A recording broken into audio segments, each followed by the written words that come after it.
Bienvenidos, buenos días, son las 6 de la mañana en punto. Los saludo desde Mañanas Blue, hoy jueves 13 de marzo, como siempre, con la información, con el análisis y con la opinión. Saludo a quienes a esta hora nos sintonizan en la aplicación D2 de Caracol Televisión y a quienes están a través del canal de YouTube de Blue Radio. Amanecemos con una situación grave de orden público en el centro de Bogotá. La policía busca a esta hora a los responsables de lanzar una granada en el barrio San Bernardo, en pleno corazón de la capital del país, a pocas cuadras de la Casa de Nariño y de la Alcaldía de Bogotá. Hombres en moto lanzaron una granada contra un grupo de personas, varios de ellos habitantes de calle que estaban en una esquina. La explosión dejó 3 personas muertas y otras 10 heridas. Es la tercera explosión que se produce en el barrio San Bernardo en menos de un mes. Muy cerca queda ese sitio de lo que antes se conocía como la calle del Cartucho y luego la zona del Bronx.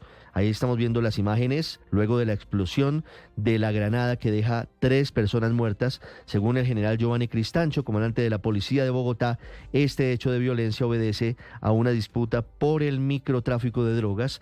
Identifica 2 bandas, una conocida como Los Venecos y otra conocida como Los Costeños. El alcalde Carlos Fernando Galán ordenó a la policía intensificar la presión y capturar a los responsables del enfrentamiento entre estas bandas. Hay 2 personas detenidas. Se busca verificar si tienen o no relación con este atentado terrorista. Les hablaré en segundos, cambiando de tema, del lobby que empezó el gobierno del presidente Gustavo Petro para evitar que el gobierno de Donald Trump en Estados Unidos desertifique a nuestro país en su lucha contra las drogas. Sería un golpe político y económico muy duro que no vive Colombia desde 1997 durante el gobierno de Ernesto Samper. Hace 2007, 2017, hace 28 años.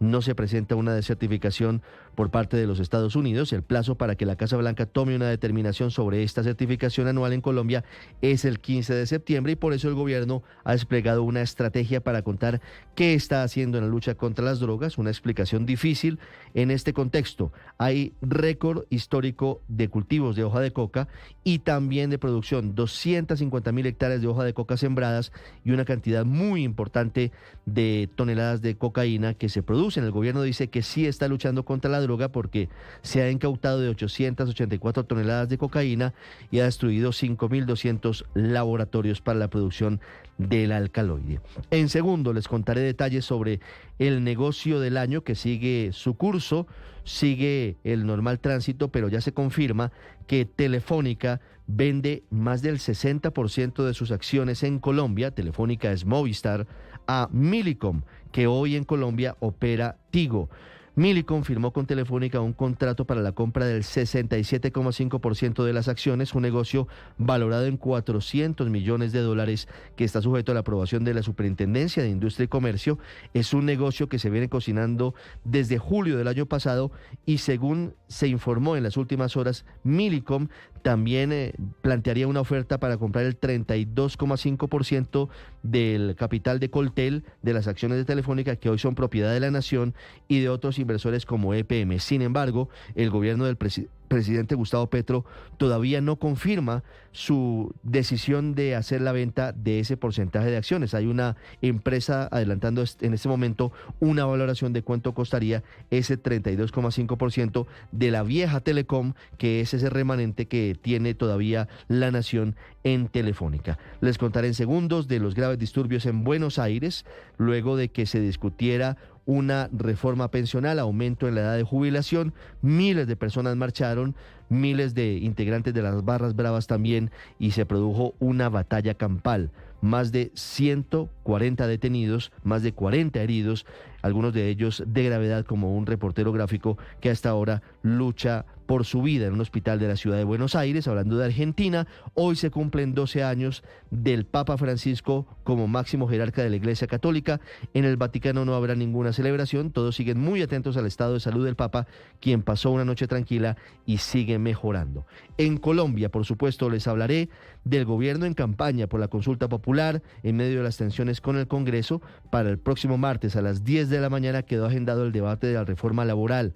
El gobierno decía que no se iba a debatir. Sí se va a debatir la reforma laboral el próximo martes a las 10 de la mañana, aunque tiene 8 votos a favor la ponencia de archivo en la Comisión Séptima del Senado. Ese mismo día, convocan sindicatos, sectores petristas y el Pacto Histórico en general la primera protesta para defender las reformas y para defender la consulta popular. Por eso, la imagen de manifestantes intentando entrar al Congreso, como ayer aprendices del SENA, se va a repetir la próxima semana. Hay novedades frente a la limitación en el número de visitantes permitidos por cada senador. Ayer, por ejemplo, según se informó, el senador Wilson Arias y el representante Alfredo Mondragón habrían pedido cada uno la autorización para el ingreso de cerca de 800 personas. El día anterior, el día martes, un grupo de aprendices del SENA habían entrado al edificio nuevo del Congreso y habían intimidado a los integrantes de la Comisión Séptima del Senado de la República. El gobierno juega una estrategia a dos bandas: por un lado manifestaciones y calle, consulta popular, que es el escenario natural del presidente Petro, y de otro lado medidas por decreto. El gobierno prepara 7 normas, 7 decretos para sacar adelante partes importantes de la reforma laboral. El anuncio lo hizo el ministro de Trabajo, Antonio Sanguino. Todo este debate se da mientras el Ministerio de Hacienda, luego de radicada la ponencia de archivo, radicó el concepto de análisis económico de impacto fiscal de la reforma, pero sin cifras concretas. Dice que se ajusta a las finanzas, aunque dice que hay una parte de los artículos que tendrán que definirse en su costo cuando haya una reglamentación. En segundos también hablaremos de la polémica en la Champions League, polémica por cuenta del partido entre el Atlético de Madrid y el Real Madrid, que venció por penales y avanzó a los cuartos de final en medio de una gigantesca controversia por la anulación del cobro de penal de Julián Álvarez del Atlético, porque supuestamente pateó con los 2 pies, algo que pareciera imposible en el fútbol, pero que pareciera que sí ocurrió en el partido de este miércoles. Bienvenidos, como siempre, es un gusto saludarlos. Hoy se cumplen 37 años de la primera elección popular de alcaldes en Colombia, el 13 de marzo de 1988, alcaldes de municipios y también del Distrito Especial de Bogotá en ese momento. Y también, como les decía, se cumplen 12 años del Papa Francisco como máximo jerarca de la Iglesia Católica en el mundo. 6-8, muchas gracias por acompañarnos. Vamos a continuación con lo más importante en el resumen, en Voces y Sonidos, en Mañanas Blue.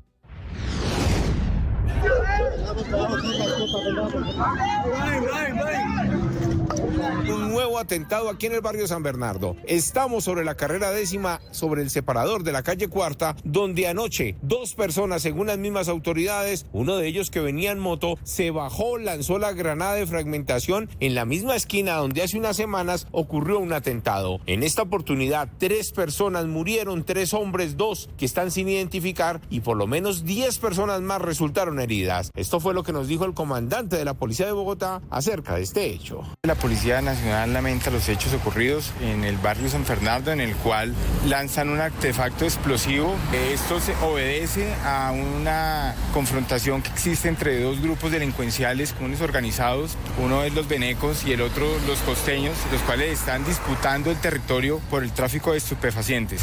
Informarle a la ciudadanía, con el fin de que exista claridad, el secretario ya anunció el proyecto de reforma laboral. El martes 18 de marzo será la sesión de discusión de la reforma laboral en la Comisión Séptima del Senado de la República, en donde la ponencia de archivo ya cuenta con 8 votos de los 14 integrantes de la comisión. En la sesión de este miércoles, el senador liberal y coordinador ponente del archivo, Miguel Ángel Pinto, pidió que el debate sea transmitido por el canal del Congreso. Nosotros no somos enemigos de los trabajadores. Ojalá que hagamos la solicitud, tengamos la televisión abierta del Senado en ese debate que es de suma importancia para el país. La senadora Marta Peralta hizo un llamado a los senadores que se oponen a la reforma. Es muy fácil que desde aquí, desde esta posición, nosotros ganándonos los mejores salarios, tengamos que definir con un voto en una oportunidad los derechos de millones de colombianos.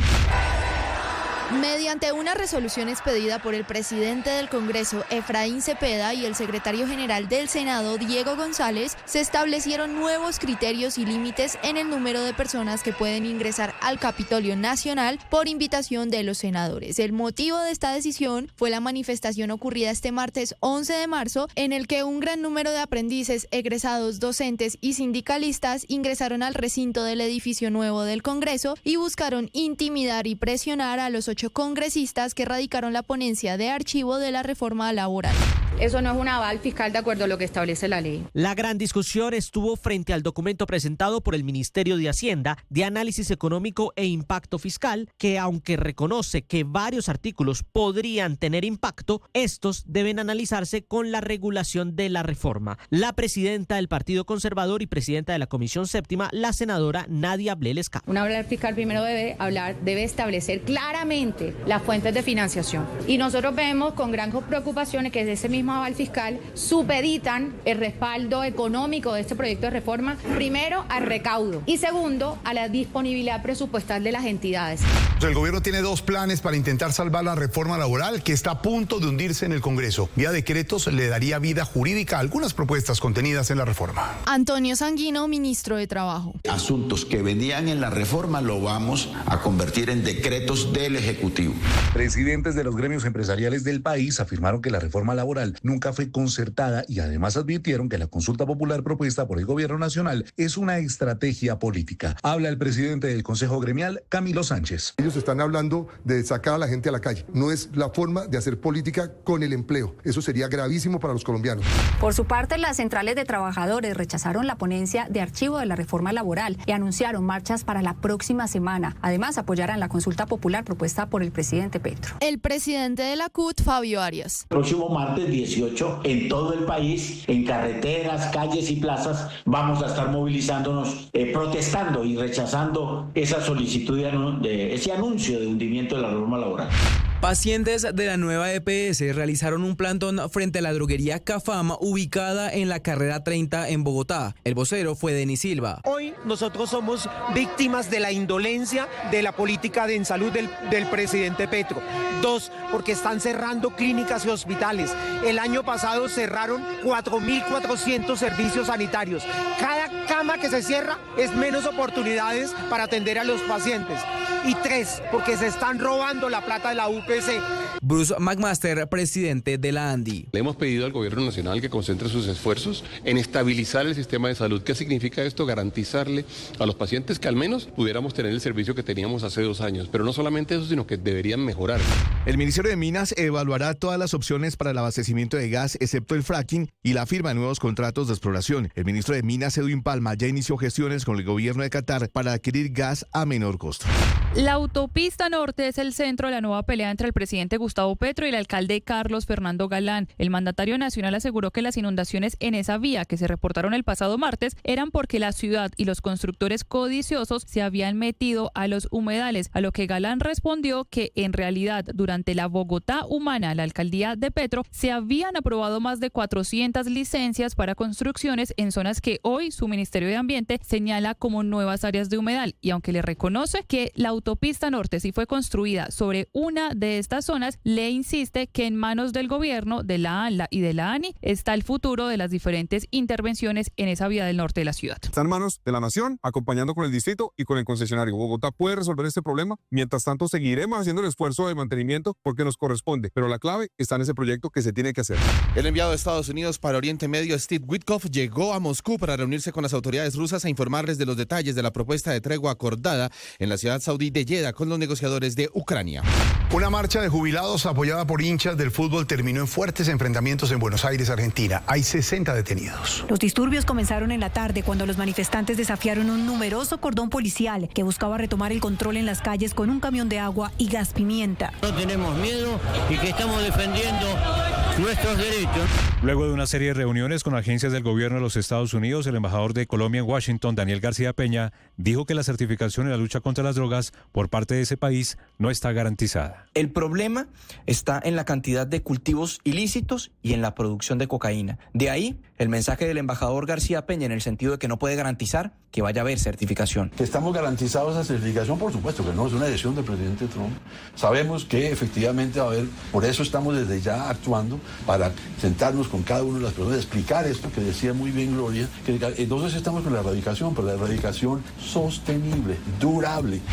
Se definieron los clasificados a los cuartos de final de la UEFA Champions League. Arsenal, Borussia Dortmund, Aston Villa y Real Madrid clasificaron en la jornada de ayer. El partido que se llevó el protagonismo fue el del Real Madrid ante el Atlético de Madrid, que se definió desde el punto penal, en donde hubo una particularidad: la anulación al gol de Julián Álvarez del Atlético por tocar el balón con los dos pies. Esto opinó al respecto Carlo Ancelotti, director técnico del Real. Yo creo que ya lo habían detectado, porque cuando nos hemos dado cuenta nosotros que había esta duda, ya lo habían detectado desde el VAR. Nosotros no vemos, o por lo menos yo no me he dado cuenta de esto. Por su parte, Diego Simeone, director técnico del Atlético, dijo lo siguiente. Por ahí ustedes lo vieron, yo el penal no lo vi, viste que me quedé, por ahí no me vieron, pero yo me quedé caminando sin ver la tanda de penal. ¿Ustedes lo vieron? Además, Acolfootpro expuso que si no se llega a un acuerdo con el Ministerio del Trabajo, dentro de los próximos 10 días hábiles los futbolistas profesionales de Colombia se irán a paro.